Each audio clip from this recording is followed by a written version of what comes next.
오늘은 2025년 4월 14일 성주간 월요일입니다. 성부와 성자와 성령의 이름으로 아멘.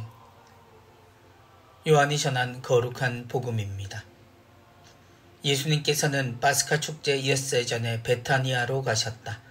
그곳에는 예수님께서 죽은 이들 가운데에서 다시 일으키신 라자로가 살고 있었다. 거기에서 예수님을 위한 잔치가 베풀어졌는데 마르타는 시중을 들고 라자로는 예수님과 더불어 식탁에 앉은 이들 가운데 끼어 있었다. 그런데 마리아가 비싼 순 나르드 향유 한 리트라를 가져와서 예수님의 발에 붓고 자기 머리카락으로 그 발을 닦아드렸다. 그러자 온 집안에 향유 냄새가 가득하였다. 제자들 가운데 하나로서 나중에 예수님을 팔아넘길 유다 이스카리옷이 말하였다. 어찌하여 저 향유를 300데나리온에 팔아 가난한 이들에게 나누어 주지 않는가? 그가 이렇게 말한 것은 가난한 이들에게 관심이 있어서가 아니라 도둑이었기 때문이다. 그는 돈 주머니를 막고 있으면서 거기에 든 돈을 가로채곤 하였다. 예수님께서 이르셨다. 이 여자를 그냥 놔두어라. 그리하여 내 장례날을 위하여 이 기름을 간직하게 하여라. 사실 가난한 이들은 늘 너희 곁에 있지만 나는 늘 너희 곁에 있지는 않을 것이다. 예수님께서 그곳에 계시다는 것을 알고 많은 유다인들의 무리가 몰려왔다. 예수님 때문만이 아니라 그분께서 죽은 이들 가운데에서 다시 일으키신 라자로도 보려는 것이었다. 그리하여 수석 사제들은 라자로도 죽이기로 결의하였다. 라자로 때문에 많은 유다인들이 떨어져 나가 예수님을 믿었기 때문이다. 주님의 말씀입니다. 그리스도님 찬미합니다.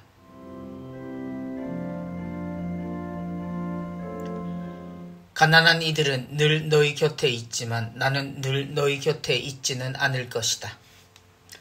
성주간이 시작되었습니다. 주님께서 세상에서 우리와 함께 하셨던 부활전 마지막 일주일의 시간을 우리는 같은 시계 안에 맞추고 살아가게 됩니다. 이 기간 안에 우리는 40일의 긴 여정 중 그리스도를 더 가까이 볼 수 있었던 사순절을 끝내고 주님의 순환과 죽음 그리고 부활에 이르는 성삼일의 거룩한 시간들을 경험하게 됩니다. 그 시작이 되었던 예루살렘 입성 때를 기억하고 그분의 순환기를 먼저 경험한 성지 주일이 지나고 오늘 복음은 주님 마지막 한 주간 시작에 놓인 한 집에서 일어난 사건을 봅니다. 그리고 그곳에서 늘 주님의 발치에 앉아있던 마리아가 움직이는 것을 목격합니다. 그녀의 손에는 향유가 들려 있었고 그 귀한 향유로 예수님의 발을 적시고 머리카락으로 닦습니다. 어찌하여 저 향유를 300데나리온에 팔아 가난한 이들에게 나누어 주지 않는가? 예수님의 시간을 모르는 이들의 시선은 유다가 내놓은 푸념과 그리 다르지 않았을 겁니다. 예수님이 자주 들리셨던 그 집에서 주님은 그들을 축복하고 감사를 표하는 마지막 시간을 보내셨겠지만 그들에게 주님의 방문은 자주 있었던 일이고 유난스레 할 일이 아니라 생각했을지도 모릅니다.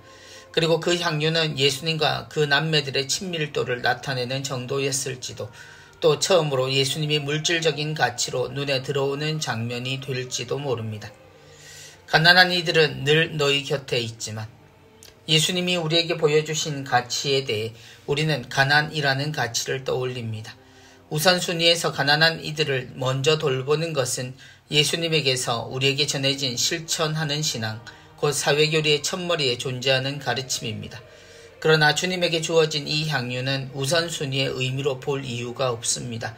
그것에 빗대어 판단하는 이들의 시선에 답을 주신 것뿐입니다. 오히려 우리는 언제나 예수님께서 가난한 이들 곁에 함께 하셨음을 알아야 하고 시간의 의미를 아는 우리는 향유에 예수님이 부여하셨던 당신 마지막에 세상으로부터 받으신 감사와 축복의 장래 예물임을 알아들었으면 충분합니다. 나는 늘 너희 곁에 있지는 않을 것이다.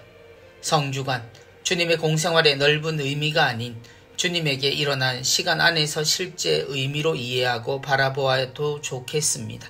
주님이 마지막을 어떻게 보내셨는지 말입니다. 성부와 성자와 성령의 이름으로 아멘.